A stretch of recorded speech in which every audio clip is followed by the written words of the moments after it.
Hey, welcome back to Tripod's Garage. I got a very big question for you out there. Do you and your significant other drive different vehicles? I know that I drive something different than my wife.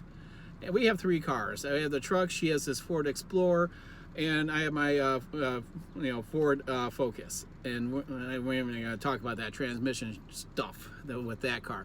Anyways, with your significant other, do you drive their vehicle that often? I know I don't drive hers that often at all, but when I get into one of her vehicles throughout the many years, we've been married for 20 years, I get in there, be like, when did this start happening? She's like, oh, I don't know. What? That noise in the back, the squeak in the front, stuff like that, right? Hey, cars need maintenance like people. Proper maintenance, they'll last forever. But this is what this car is doing right now. Ready? Hitting the brakes now. Whoa! Are you kidding me? She's been driving around with metal on metal action in the rear. Metal on metal action. Get your mind out of the gutter now, okay? That is some bad stuff. So what we're going to do today is go ahead and do a brake job, at least on the rear.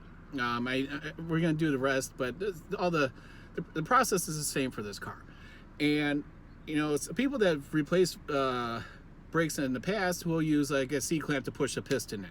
Well, this is a totally different process for this. You actually have to screw the piston in and have it line up with the pads. So we're going to get going. I'm going to show you how to fix this and replace the brake pads and the rotors, and let's get to it right now. Let's do a rundown of what the tools we're going to need for this job. Well, you're going to need some wheel chocks for safety, of course, because you're not going to have the emergency brake on while you do this job. And then you're going to, maybe, if you want, you can have an impact socket or drill. And then we have a torque wrench, impact sockets. I have a wire brush, a socket set, aluminum jack.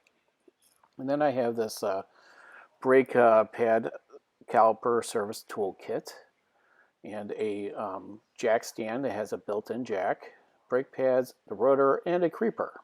Let's get going. All right, the passenger wheel chock is in place, and now let's go ahead to the driver's side, make sure that's in place. Again, you're going to want to make sure that you have these in place because you're not going to be able to have emergency brake on, only to park. I got these impact sockets from Harbor Freight. They look kind of cool, ionized on the outside. They have these plastic sleeves on there so that you don't scratch up your rims. But as you can see, this rim has got enough damage of it from some curb feelers with the wife. It's always a good idea to loosen the lug bolts before you race the car for safety reasons. However, this impact drill is removing them pretty fast. I feel like I'm in a Formula 1 race car team here in the pit. I'm going to have to tighten them up a little bit before I raise it.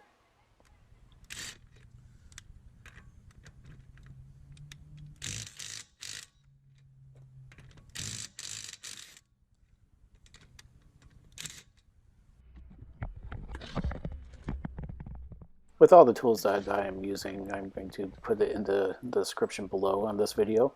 This is a Harbor Freight aluminum jack. It's actually a really nice jack. It's very light for a jack, and it doesn't take many pumps to raise it. Now, under the car, you're not going to be using the pinch points for a jack unless you have an adapter. So best spots are usually around the suspension parts, so you want to make sure that you're not jacking in the car up around like the gas tank or just some flimsy pieces. So look for a good solid metal structure.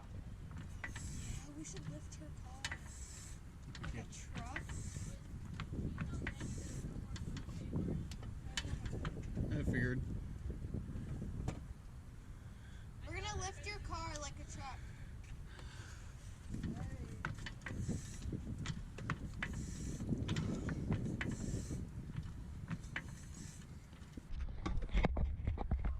Now this has to be one of my favorite jack stands. It's a combination jack stand and a jack in one.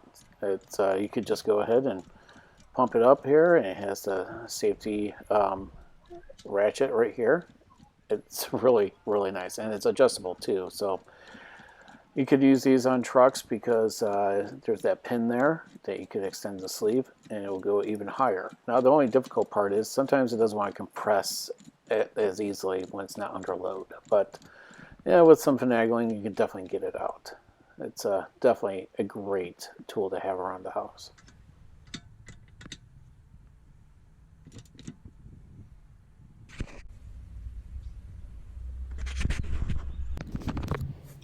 Now that we have the chocks in front, a jack underneath, and a jack stand, now let's go ahead and remove the tire. I'm going to remove the rest of the lug nuts here, and once we remove the lug nuts, take out the wheel. Go ahead. Back kick it. Sometimes it's nice to have a little helper around. On the tire? Yeah, On the rim? it doesn't matter. There you go. Nope. See?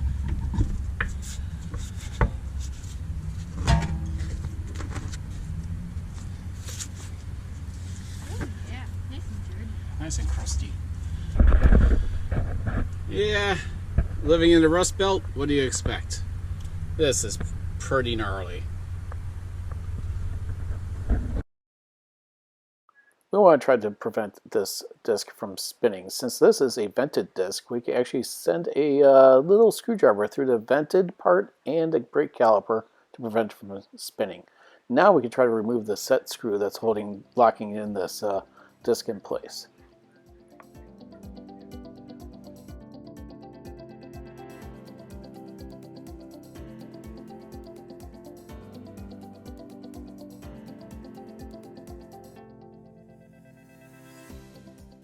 We're going to use a 13mm socket on this, and sometimes it needs a little bit of persuasion to get these bolts off. So a nice little rubber mallet if you don't have a breaker bar. And plus, you're a little confined there to underneath the car, so it's kind of hard to get a breaker bar under there. So, yep, get these two bolts off, and then we'll use the mallet again for this brake caliper because it hasn't been taken off in quite some time. So, a little gentle finesse, so to speak, comes right off. Some people will use a hanger or something, but there's plenty of surface area for here to just rest it right there because you don't want any tension on your brake lines. So, just tuck it away if you want to. You use a bungee or a hanger just to hang it up. But, you know what? This is a good spot, if any, to tuck it away. So now, for the brake caliper bracket, it's going to be a 15mm, and let's get those off now. 15mm. I like these pass-through sockets from Craftsman. It is a little bit of a space saver, and it's just pretty darn nice. Again, gentle persuasion, right? It's Ford. It can handle it. So break these off. I think these were torqued well beyond the torque spec of 74 foot-pounds. That's what these should be.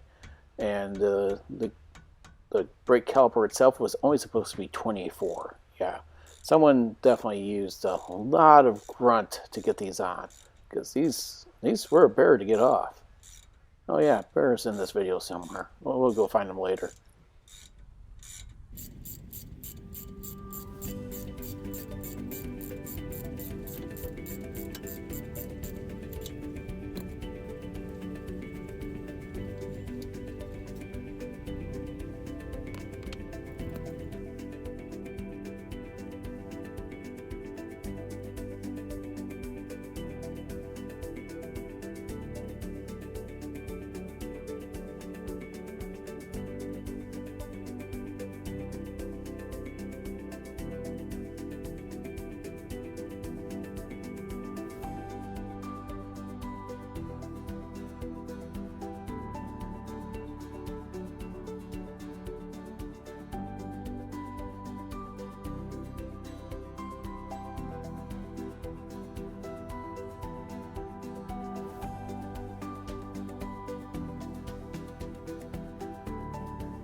Yeah, let's take a look at this. No pads left. Absolutely none. Alright, let's see if we can get this darn rotor off. It's looking pretty horrible. It's not really budging, so maybe a little bit of brute force might be able to help.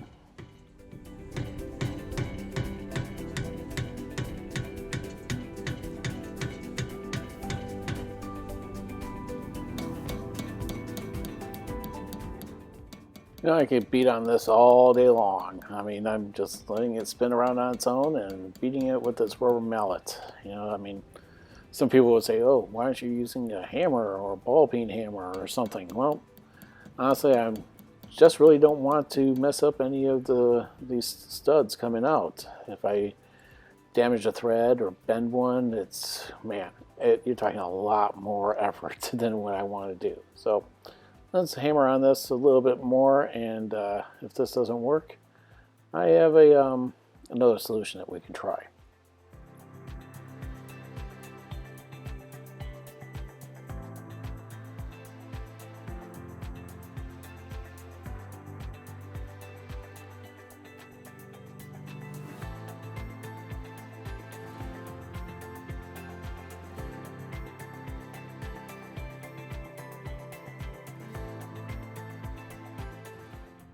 Okay, you could beat on this thing all day long. You could apply heat to it. That's, I'm sure, what someone is going to say. But instead, what we're going to do, we're going to send a bolt here with a nut, and we're going to use one of those old brake pads as a shim to apply pressure to the back of this disc brake here. So, as you see, it's kind of a tedious process to try to get this going, but once you do, it is a great solution here. So I'm lining up the brake pad behind here. That's the biggest problem. But once you get it there, or if you have something else, another piece of metal or something extremely flat, I didn't have anything. So you start to tighten the bolt, and once you get everything nice and secure, you put a wrench behind the bolt here, a crescent wrench, and you start tightening it. And once you start tightening it, it's going to start pushing that disc brake from the back. All right, here's a better shot. So you have the nut and the bolt is pushing against the old brake pad that's pushing against the rotor. All we have to do is put the crescent wrench in here and then use the ratchet, and we're going to now hold the bolt in place, and we're going to actually hold the nut in place, and now we're going to tighten the bolt. So what this is going to do is it's going to push the brake pad against the rotor. You could probably do this if you had a long enough bolt. I didn't have a long enough bolt, so sometimes this would just pop right off. But I'll get another angle here. You'll see that it's actually only pushing it at the top of this, which, hey, don't worry about it. You're going to back it up, and then you're going to turn the rotor and do it again.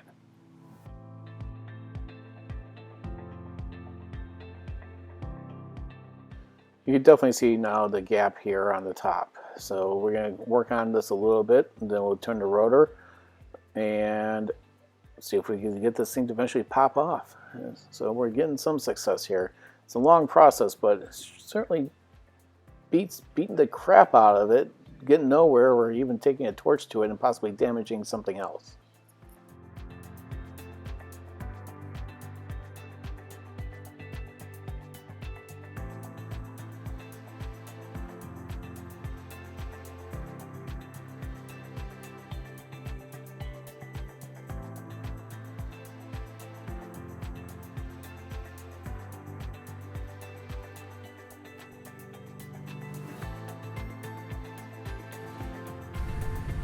Yep, I say this rotor is a little bit shot.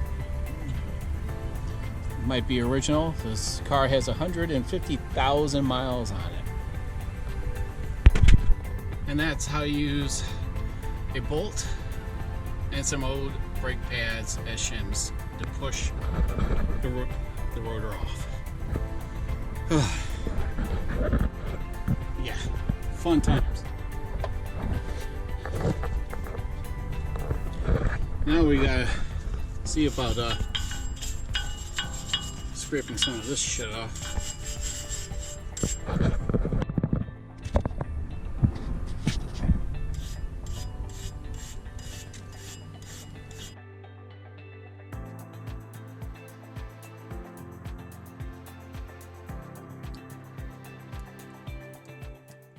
We're going to remove these retaining clips off this bracket here because we're going to need to try to remove some of the rust on here. It's pretty disheartening when we have a 2013 vehicle living in the rust belt where roads are salted throughout the winter. Sometimes, more often, sometimes we say that we get more salt than snow here because of freezing rain and everything. But man, it just really corrodes the vehicle.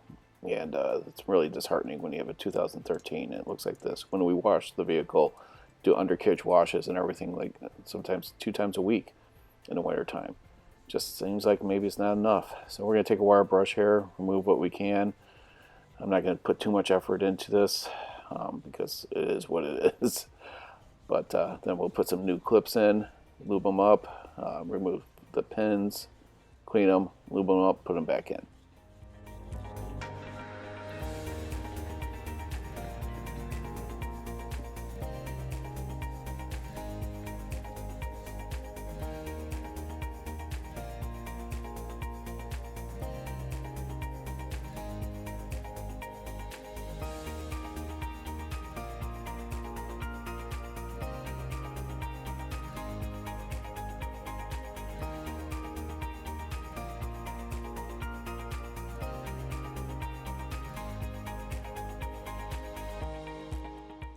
Now we're just going to remove the pins, clean them, add new lube to them, put the brackets, new brackets on, put some lube on those as well, so the brake pads can slide in and out a little bit easier. Make sure that no lube gets on the brake pads themselves, otherwise you get some nice annoying little squeaks that will take forever to go away. Just a little bit of advice there.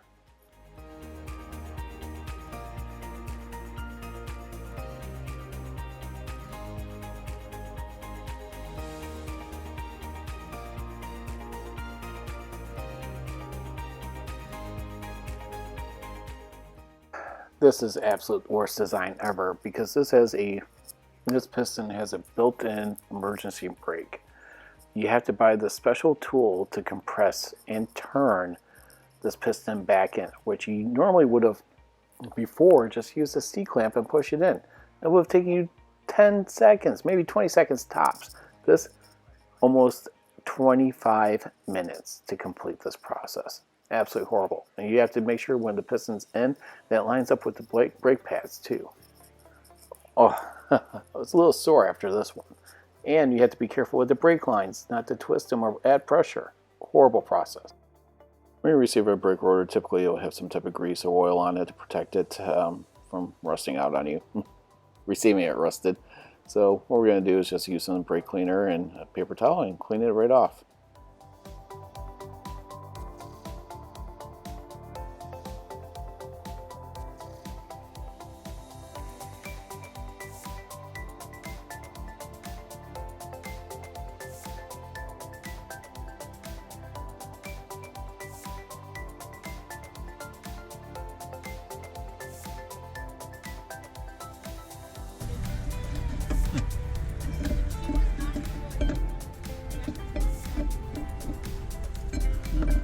Does that surprise you? Does that surprise you? Is that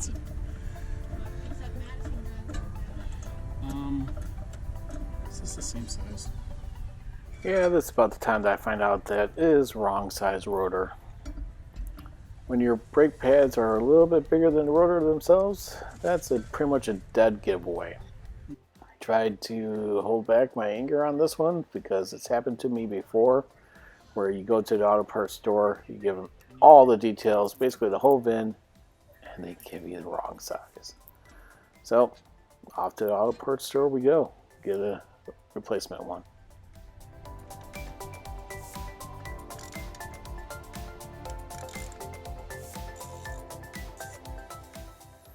Alright, the correct replacement rotor is on and it's vented. Okay, now we're going to just go ahead and fasten these 15 millimeter bolts in. These will get torqued to, I believe it's 74 foot-pounds later on. So I'm just going to go ahead and just tighten them in place for right now.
So right here you'll see the little V notches here on the piston. This is where you need to line them up on your brake pad and just slide it in. Go ahead and insert the two 13 millimeter bolts into the brake caliper. These will get torqued down to 24 foot-pounds after they're nice and secure.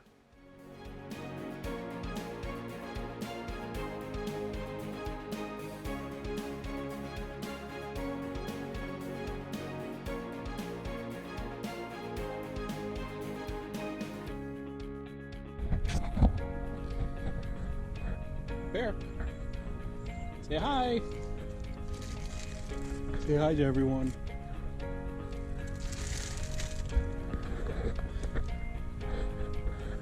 Yeah, that looks a lot better. I did put the clips on wrong the first time, so I had to turn them around. But now everything lines up. It's very important that the piston lines up right here, as I said. Now we're going to just torque the bracket to 74 foot-pounds on both bolts.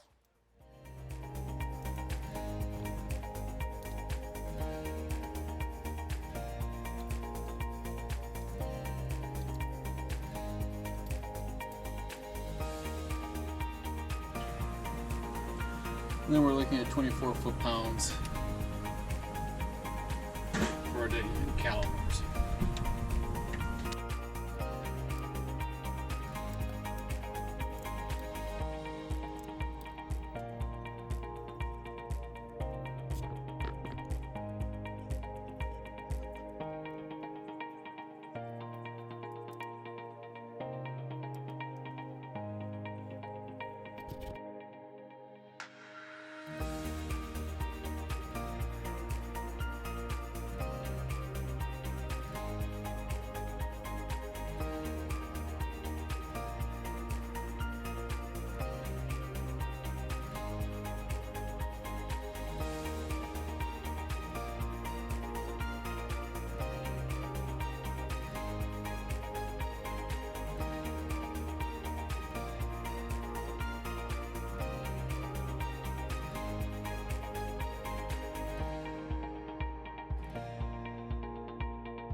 Set this to 100 foot-pounds of torque for the rims.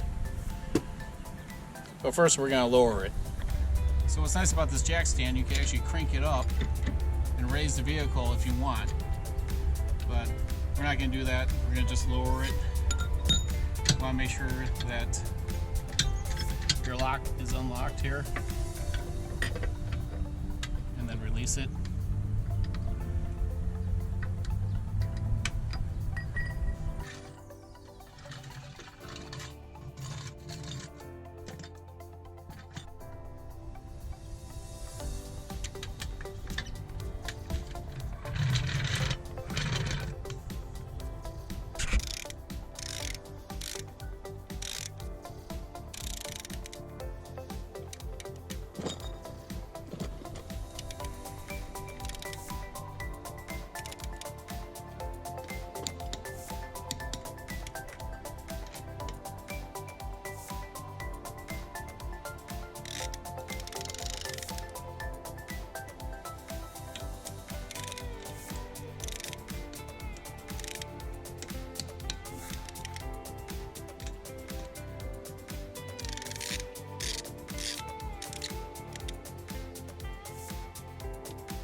Okay, how about yourself, James?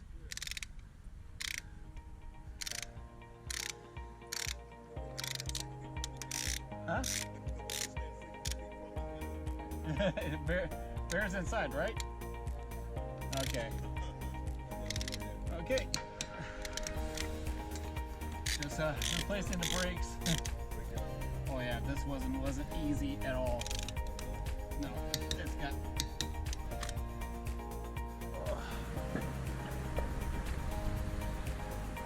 Well, one wheel's done. 2.5 hours later.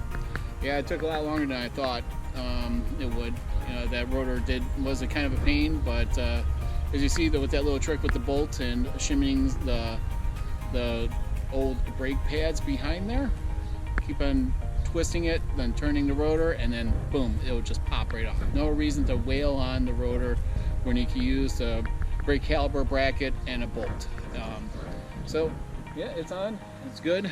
I'm going to wind up replacing all the brakes on this thing because there's not knowing what the others look like. If one looks this bad, I can almost guarantee the rest look just as bad. So no reason for me to film the rest of them. You know how it's done on a 2013 Ford Exploder, as other people call it. They don't explode. I don't know. So I really appreciate you guys tuning in, and we'll catch you next time on Tripod's Garage.